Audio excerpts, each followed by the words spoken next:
places to go.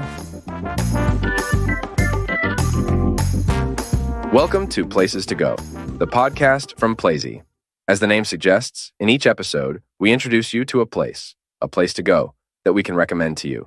And in under 10 minutes, we stick to the to-go principle and keep it short, to the point, and simple. I'm Paul from the Plazy team. Travel tips to go, that's our specialty.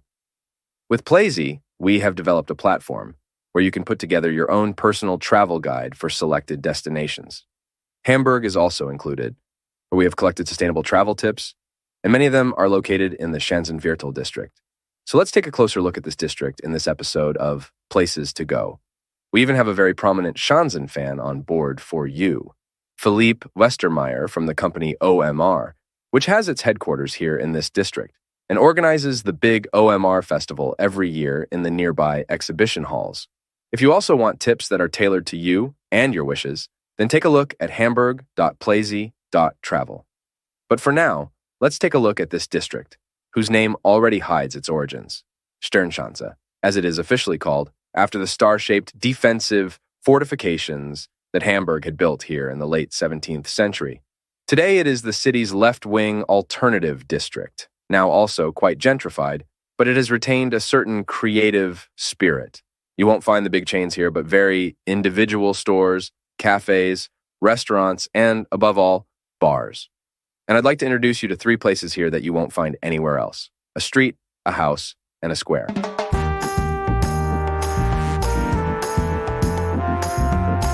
Let's start with the street that is the undisputed center of the district and has a somewhat peculiar name, the Schulterblatt. In English, shoulder blade. It's actually named after an inn that existed here in the 17th century, at the time of the defensive fortifications we talked about earlier. This pub had the painted shoulder blade of a whale hanging outside, and was consequently called At the Shoulder Blades. There are still plenty of bars here today, especially on the so-called piazza. This was created in the early 2000s, when the sidewalk here on Schulterblatt, between Susannenstrasse and Rosenhofstrasse, was widened so much that it really has become a square in its own right. Especially on a summer evening, it really feels like an Italian piazza when all the cafés and bars have their tables and chairs here.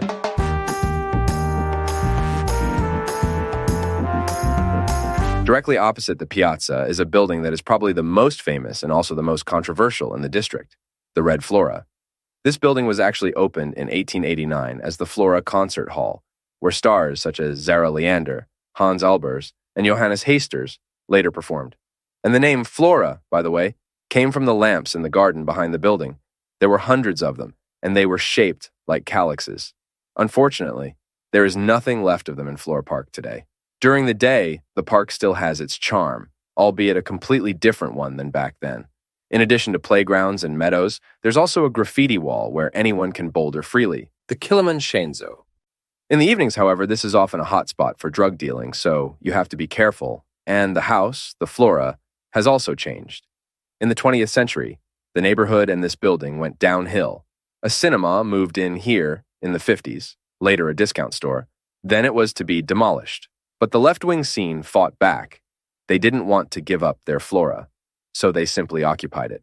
That was in 1989. And it was only after many demonstrations and riots that the city finally bought the Flora in 2014 and has left it to the autonomous movement ever since.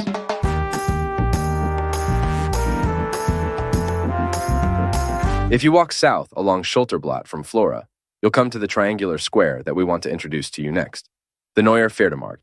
In fact, this was the city's large horse market in the 19th century, with vets and a carriage factory located around it. And a completely different Hamburg institution was founded here back then, Hagenbeck's Zoo. It was opened here in 1874 by Karl Hagenbeck. His father had already presented seals in the nearby St. Pauli district, which he had bought from fishermen. But after a good 20 years, the zoo moved to the neighborhood where it can still be found today, Stellingen. What also existed here, right next to the horse market, was a slaughterhouse area that really took on huge dimensions over time. You can still see these historic brick halls today, where the animals were slaughtered back then, where the stables were. It stretches from Pferdemarkt between Schanzenstrasse and Sternstrasse up to the S-Bahn tracks. Today, these buildings are home to many cool stores, such as the Knust Concert Club and the special bookshop Cohen plus Dobernig, or Tim Melzer's Bullerei restaurant right next to Sternschanze S-Bahn station, and the headquarters of the company behind the OMR festival right next door. I've already announced it. Philipp Westermeyer, one of the founders of the festival, has revealed his favorite tips here in the district. Tell us, Philipp, what can you recommend? Zu Café in der Schanze, auf jeden Fall Pallas. Das macht mein Freund Erkan unten am Pferdemarkt. My favorite cafe in the Schanze is Palace, which is run by my friend Erkan down at Pferdemarkt. The back room is a particular highlight.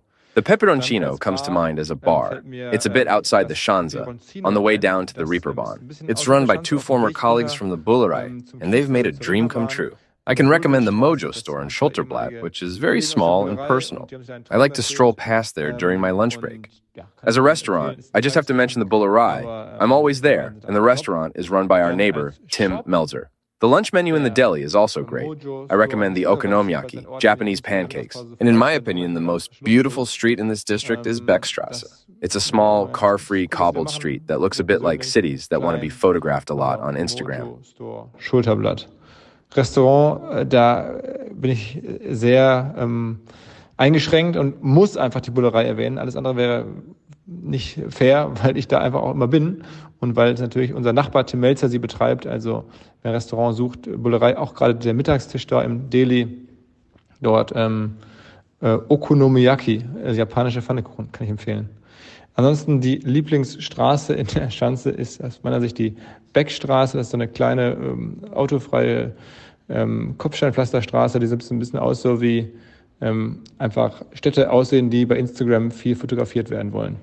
Many thanks for the tips, dear Philip. They will also be included in our show notes. We hope this episode has prepared you well for your visit to the Schanzenviertel. If so, please leave us a positive rating and a comment, and feel free to subscribe to our podcast places to go. We have scouted even more tips for you, both in Hamburg and around the world. You can always find out when a new episode is released on Instagram at plazy.travel. And as I said, Hamburg is one of the destinations for which you can put together your own personal travel guide on plazy.travel. Give it a try.